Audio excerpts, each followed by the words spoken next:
Jess, thanks for having me here today. Well, thank you for having me. So what exactly is a family heirloom? So a family heirloom can be any object that's passed down through the generations. It can be any material as well. It's just anything that has a story to you and your family.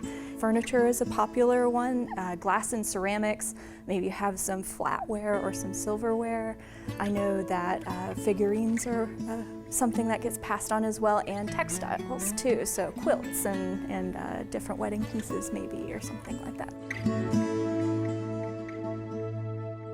So there are three basic ways that you can take care of your heirlooms. So it's environment, creating a really nice environment for it to live in, because just like us, they like to be comfortable. It's creating a good storage area. So having them on display all the time can be harmful. There's multiple factors that can degrade your objects down. So you want to make sure you have a good rotation schedule. And cleaning, just like your house. Cleaning is an important part because dust can actually break down certain materials as well. Okay, let's start with environment. What's the best space to keep an heirloom in? So environment can be kind of tricky because each different type of material has a different temperature and humidity level that it likes to live in. But generally for mixed collections, if it's anywhere between 52 degrees and 60 degrees, that's a good area, and between 42 and 60% relative humidity. And that could vary if you want to go and look at the different materials, but you should be good with those general rules.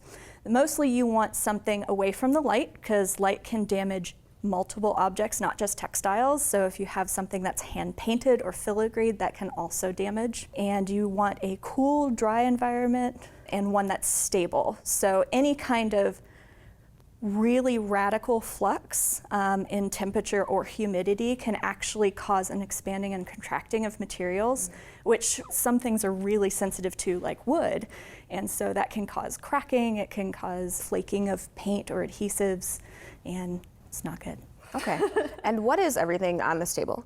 So everything on this table is different ways that you can help. So we have actually a couple different storage options here. So to keep things out of the light and dust, to prevent over cleaning, you can have a good rotation schedule. So for me, I have a couple of quilts that my grandmother made. And so I'll have one out on display, but every year or two, I'll actually switch it out with another one, so that way it doesn't get too much light, it doesn't get dust, it doesn't get damaged. And it stays pristine for whenever I pass it on. Okay, that's nice. And so when you're looking to store an object, you want to look for acid-free containers. A lot of them will say archival, but archival doesn't necessarily mean acid-free or lignin-free, and those are two materials that you definitely want to stay away from. So it can come in the form of a tissue. There's foam, so like an ethafoam. I use that a lot for ceramics because it helps to buffer against vibrations too, which can cause cracks and damages. And they come in boxes of all shapes and sizes as well. And then what about this chair? What would we do with this? So for the chair, since it's made of wood and textile, there are a couple of different ways we can go about it. So wood, you really want to make sure whether or not it's finished or unfinished, because there'll be different treatment methods. If it's unfinished, really the only thing you want to do is take a nice natural brush and dust it off really gently, because if you use a cloth or something like that, it could snag on pieces of wood that you don't even see and slowly break down the chair. For finished wood, however, a nice clean microfiber cloth or a dust bunny even would work really well.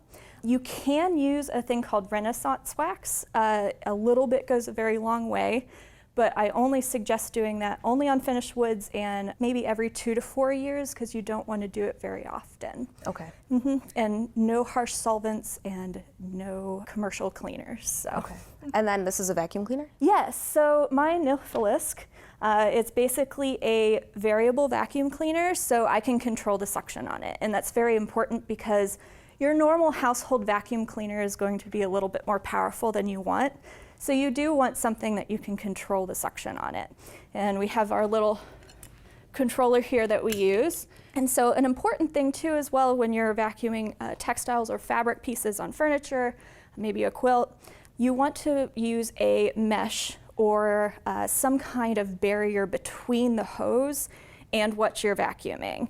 Because even if you don't see it, there might be particles or pieces that are coming off Even if you're super gentle, there might still be stuff that comes off and you want to save that just in case, like if you're missing a bead from a piece of clothing, you want to be able to put it back on. So I have a piece of mesh, that's what we use here. You also can use pantyhose if you have it around. I know we've done that before as a cheaper option. And so what I recommend is putting that on the nozzle of your hose and at the lowest possible setting, just kind of very gently placing and removing it. So not swiping it, but just putting it down and picking it back up again, because you don't want to cause any abrasions that might kick up more of those fibers. So that's how you would take care of that chair. So you would basically vacuum the textile part of it, and then I would just wipe down the rest of the finished wood with a microfiber cloth. Okay, and I don't think we've addressed silver. So metal can come in a variety of different forms. Silver is one of the most popular. I know there's tea services and flatware.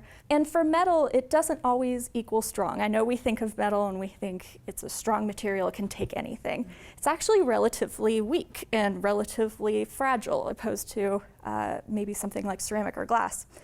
Different metals tarnish and deteriorate at a different rate. And you don't want to polish it all the time, because if you polish metal, it actually takes off the top layer of the metal piece. So if you keep polishing it down, it's actually eventually going to cause damage to the piece itself, because you're taking bits and pieces of it away each time you do. That tarnish that's on there acts as a barrier too from the elements. So it kind of creates its own little coating to sit in. So if you need to display it and you do want it highly polished, I mean, you can do a polish on it. What I suggest is a dilution of sodium calcinite, which is chalk, and distilled water, and polish it very gently. And then once it is nice and shining, again, you go back to your Renaissance wax and you just use a very little bit just to create that coating. If you're going to eat from it, I do not recommend the Renaissance wax, just because it isn't food safe. So probably not a great idea. But it will keep your metal looking nice. But again, you want to make sure not to over clean, so minimal is better. Okay, is there anything else you think is important to know about heirlooms? So there's one more type of material, and that would be ceramics and glass. They kind of go the same way. So I have a piece here. With ceramics, the big part you want to look at is whether or not it's glazed or unglazed. So unglazed will be kind of like a matte finish. It's like your terracotta sort of material. And a glaze will be nice and shiny and colorful. For unglazed, since it's so porous, you don't really want to do much with it. You don't even want to handle it all that much. You don't think about it very often, but we have oils in our hands. So every time you handle an object, it transfers a little bit of that to the object. And if it's something porous, like unfinished wood or unglazed ceramics, it could permanently damage it or stain it over time. So for unglazed, you basically just want to do a very nice light cleaning with a dry brush, preferably a natural hairbrush. And then for glazed, the glazed is a little bit less non-porous. It has kind of the same properties as glass.